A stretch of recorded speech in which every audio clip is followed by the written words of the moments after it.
The bondholders want to persuade the judge overseeing the island's bankruptcy to pick an energy industry expert to run PREPA, from a list of names on which creditors may or may not have input. Citing their own assessment of grid damage, led by energy consultant Derek Hasbrook, the bondholders said some 95% of transmission assets are fully functional, and observed only a few broken poles among 75 distribution substations that were visually inspected. Those numbers contrast starkly with the Puerto Rican government's assessment that 80% of the electric grid was destroyed when Maria made landfall on September 20, the most powerful storm to hit Puerto Rico in decades.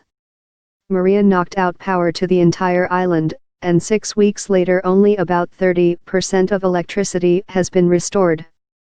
The PREPA bondholders, who include mutual funds like Oppenheimer and Franklin Advisors, say Hasbrook's findings prove Governor Ricardo Rossello's administration has botched the response to Maria and that PREPA needs an outside manager.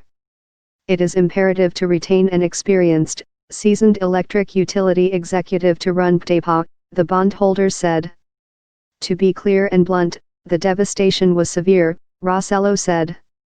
There is no way to minimize how significant that devastation was.